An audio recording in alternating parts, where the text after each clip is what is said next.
So I'm having a chat with Tasmin Archer. How are you? I'm fine, thank you. Good, great stuff. So after this interview, we'll be playing a new single of yours called Freefall. Tell us a bit about the single, first of all. Yeah. Well, Freefall is about unconditional love, the unconditional love of freedom, really. And it's on one level, it's a romantic song, of course, but on another level, it's just about having unconditional love of oneself and then going into a relationship as a whole person, if you like, and that other person also doing the same. So it's there are many levels to it, but yeah, it's just about unconditional love. Nice. And that's off your brand new record, which is out Yeah, now. A Cauldron of Random Notes. What can we yeah. expect to hear on the record for those who've not had a chance to listen to it yet? Well, I think that there's quite a diverse range of emotions on there and musical flavors. So, but I think that the whole album works really cohesively. It's the way that we worked it, and we wanted the album to have um, a feeling like you're reading a book, if you like, and the chapters in the book. So yes, it's just a blend of musical flavors, and there's a whole heap of different emotions going through it. Good. And the sound that you made with the record, is it the sound you wanted, or is it kind of just how it turned out as you were writing and recording it?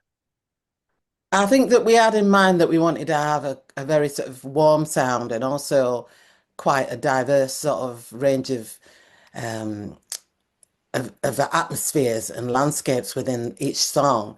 So we had to kind of look for the instrumentation that we felt and the sounds that we felt worked really well with the melody and the lyrics. And that's the main thing that has the main center stage. So everything else has to back that up. Mm, nice. And I'm sure you wrote more than what made it onto the record. What happens to those now? Do you consider them again further down the line, or is it a case of starting afresh when the time comes?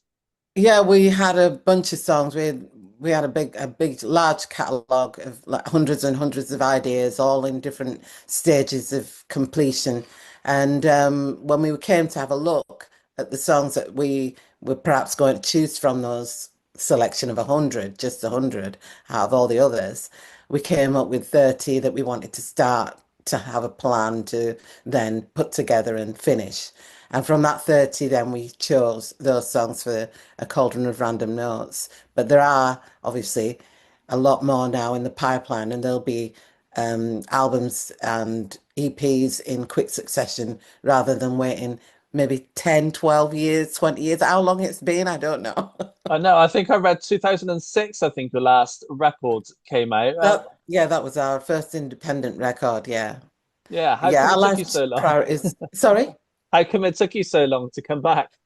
Yeah, well, at that time, after we'd finished on and that had run its course, we'd actually done everything ourselves. And I think it was just such a steep learning curve for us that we felt we needed a bit more time then to just breathe and then think about what we were going to do next. And as time went on, our life priorities were changing. And we were looking at our musical directions were changing as well. So we were diversifying in like going into different types of media and music and looking at sync and film and things like that.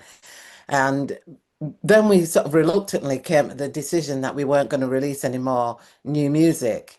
Um, and so we thought, well, we'd gone through all of that. And then it came up to sort of like the pandemic time when we had time to take stock and look at things. And um, we had to listen to all this, well, most of the songs that we'd done and we hadn't completed. And we thought, well, you know what? They're not too bad, actually. We quite like them. So we thought, well, we've just finished them and put no pressure on ourselves to put them out or anything like that.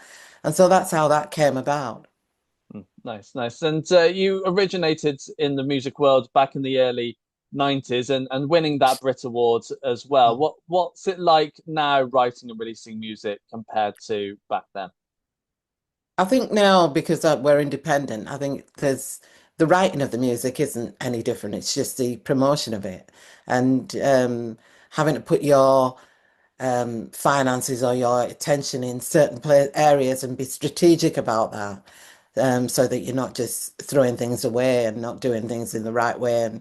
And because it's just myself and John Hughes, my longtime partner and writing partner, We do everything ourselves, and so yeah, we've got to be strategic about where we put our attention and our finances and things like that. So yeah, it's um, it's different in that respect. Mm, yeah, I can well imagine. And you mentioned about the writing as well. I'd like to talk about it a little bit more. How Mm. do tracks normally start off for yourself?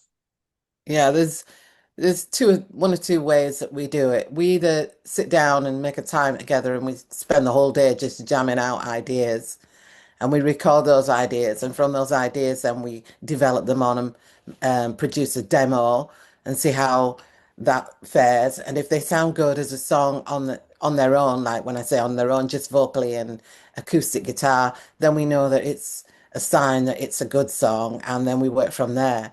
Or sometimes I'll go away and I'll find an idea and get a loop idea or some guitar, and I'll just cut things up and make something and then bring it back to John and John will have a listen to it and he'll say whether or not we think we could develop that. Sometimes he has an idea on his own and he has maybe a loop or a guitar riff or something and he'll hand it to me. I'll go away and think about the melody line and some lyric lines and that's how we then work from there. Yeah, and then I know a lot of artists struggle sometimes when it comes to the lyrics side of things. What's it like for you? Well, I start off with like a couple of lines here and there. When we wrote Sleeping Satellite, I had blame you for the moonlit sky and the trees that died or things like this, which it wasn't, you know. And then there's some sort of nonsense lines that you have, and then you have vowel sounds that keep the flow going. And so I just hand that over to John, and then John finishes the lyrics. Let him sort it out. Absolutely. Yeah, yeah. And what's the plan now for you then? Because I'm sure this is normally the time when you probably head out on tour, but I don't think there's much announced just yet. What are you up to? Well, right now we're in the process of the release, obviously, which happened on Friday, Mm. and so it's only been out for what 2 or 3 days or something, and so yeah, we're just going to push on with that, and we're releasing another video to go with Freefall, and then we're actually just going to be promoting the actual album and doing whatever else that we need to do to highlight that and get that out there. And then once that's run its course, we'll be working on the next batch of songs that we want to put out.